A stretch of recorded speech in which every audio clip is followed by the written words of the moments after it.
I thought I was safe in my own home, until I heard my sister's voice drop into a whisper that froze my blood. She was talking about my car. About an accident. About a funeral she was already expecting to attend. My hands started shaking, but I didn't confront her. I didn't scream.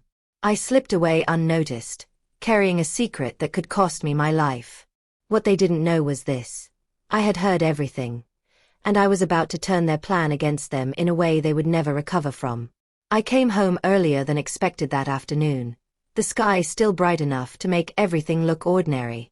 The neighborhood was quiet in that unsettling way where nothing feels wrong, until it suddenly is. I remember thinking about leftovers in the fridge, about how tired I was, about how I might finally get an uninterrupted evening for once. That thought didn't survive the front door. I had just stepped inside when I heard my sister's voice drifting from the dining room. She was on the phone, pacing. Her tone wasn't angry. It wasn't rushed. It was calm, too calm. The kind of calm that makes your body tense before your mind understands why. I froze. She didn't know I was home. My keys hadn't jingled. The door hadn't creaked. I stood there, half hidden by the hallway wall, listening. "No, it's already done," she said, exhaling through her nose like she was bored. "Once she takes it out tomorrow, it'll just look like one of those things that happens." There was a pause. Then she laughed. Not a big laugh.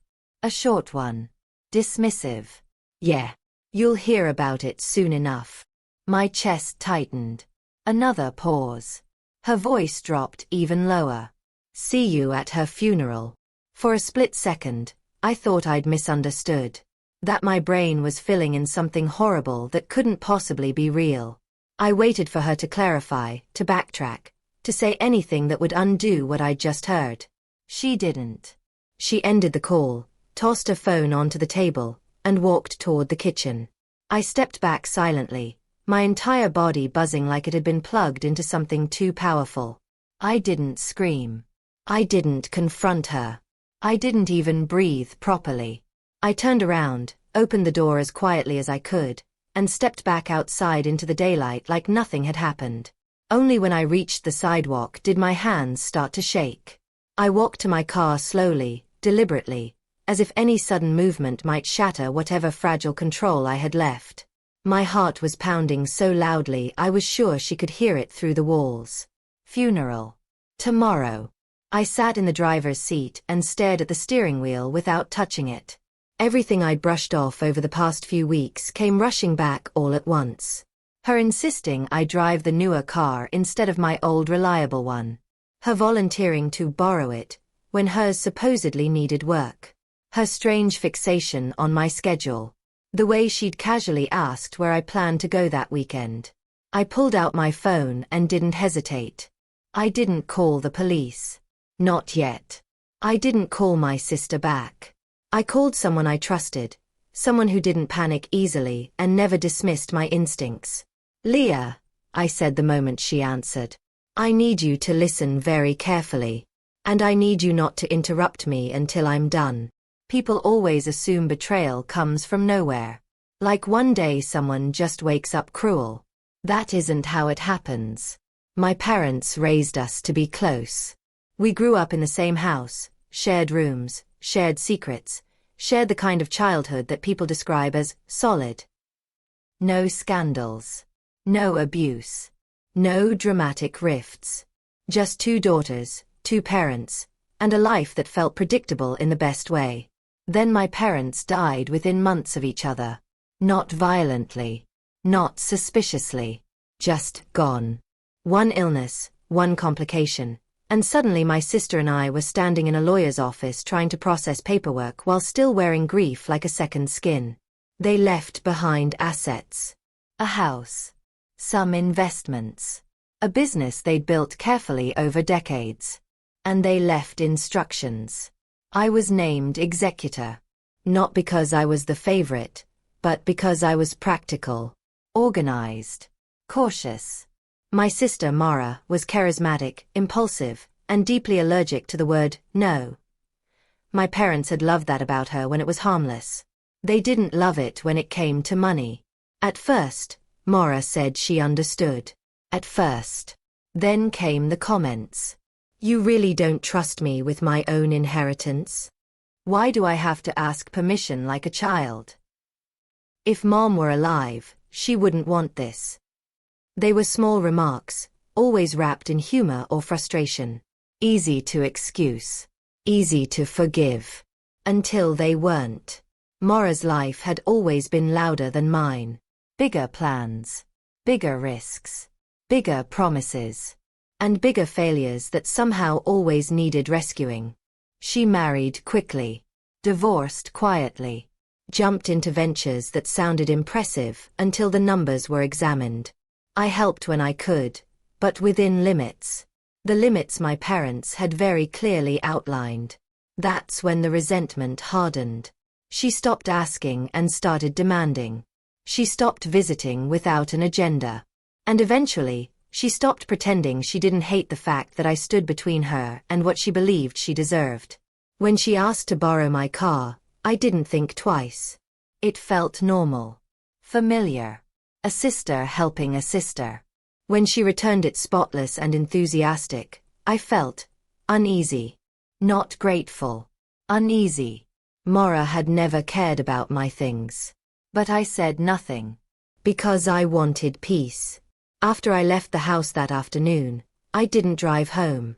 I drove to a quiet street nearby and sat there, gripping my phone while Leah listened to everything, every word I'd overheard, every strange detail that now felt dangerous instead of odd. When I finished, there was a long silence on the line. Clara, she said finally, you are not imagining this. And you are not confronting her. I know. You need proof. I know. Then we do this carefully.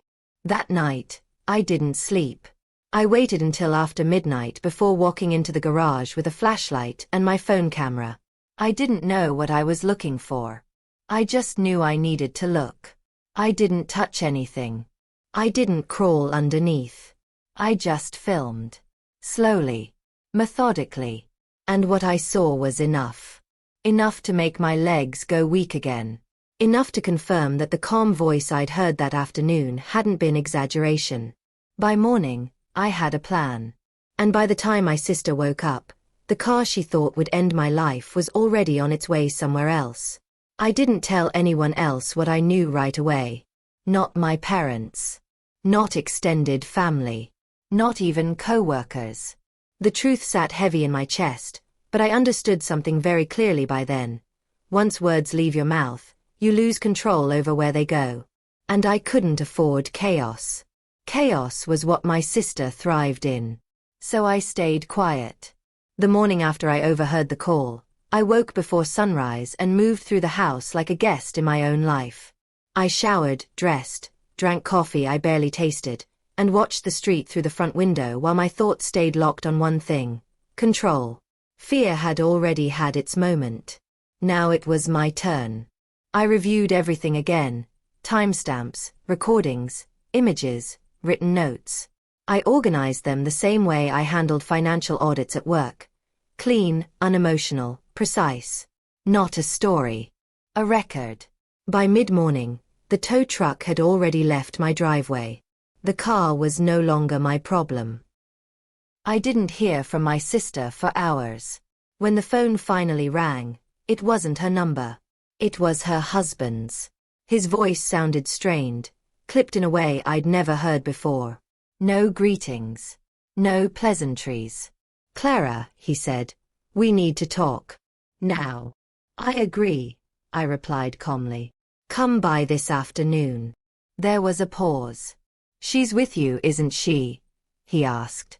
No, I said honestly. She isn't. Another pause. Then quieter. Good. That was when I knew the plan had worked exactly as intended. They arrived together. My sister walked in first, wearing concern like a costume she'd rehearsed in the mirror. Her eyes scanned my face, searching for clues. Her husband stayed near the door, arms crossed, jaw tight. Clara, she said softly, stepping forward. You scared us. What's going on? I gestured to the couch. Sit, I said. She hesitated, just for a second, before sitting. He remained standing. I didn't accuse. I didn't raise my voice. I opened my laptop. The silence as the footage played felt thicker than sound. My sister leaned forward slowly, her expression tightening frame by frame. When the audio played, her own voice, unmistakable, she recoiled like it had struck her. That's not, she started. Her husband cut her off. Stop. I paused the recording. Then I laid everything out. The professional reports. The timeline. The motive. The connections she thought no one would trace. I watched her carefully. Not for tears. For calculation. And when it finally broke, when the lies collapsed under their own weight, it wasn't grief that surfaced. It was anger.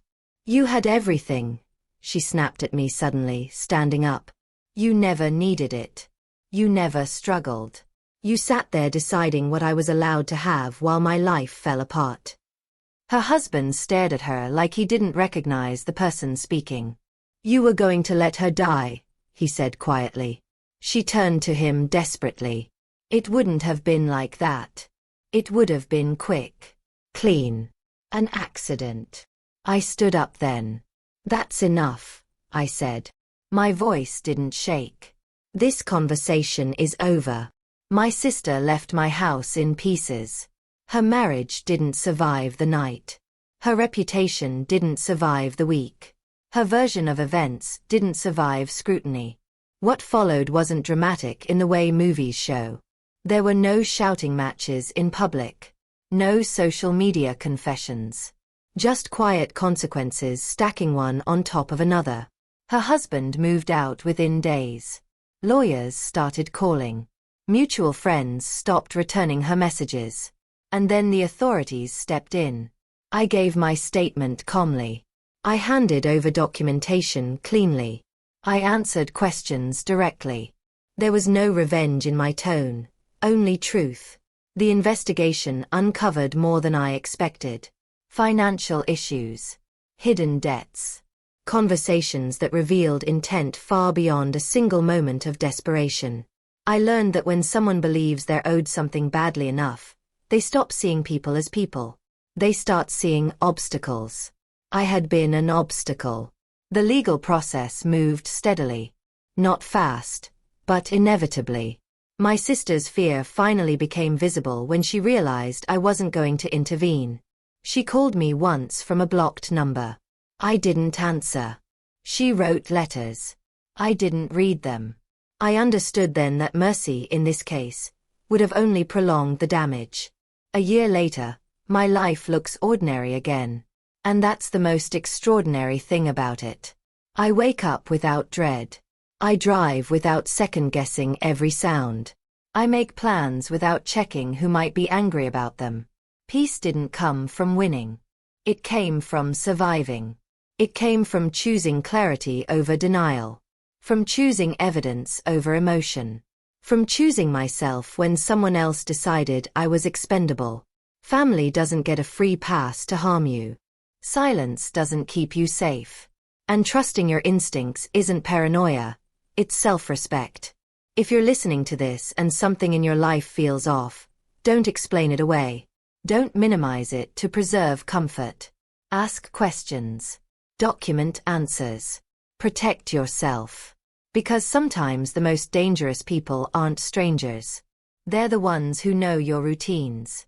Moral lessons. What this experience taught me is that love without boundaries can quietly turn into danger, especially when entitlement replaces respect. Ignoring small warning signs to keep peace often invites much bigger harm later, and silence only protects the person willing to cross the line, not the one trying to do the right thing. True strength isn't found in confrontation or revenge, but in calm awareness, preparation, and choosing self-preservation without guilt. If something feels wrong, trust that instinct and gather clarity before emotions take over. You are not obligated to sacrifice your safety, peace, or future to maintain family harmony. Protecting yourself is not betrayal, it's wisdom. And no matter how deeply someone is connected to you by blood or history, Your life is worth more than their resentment, greed, or desperation.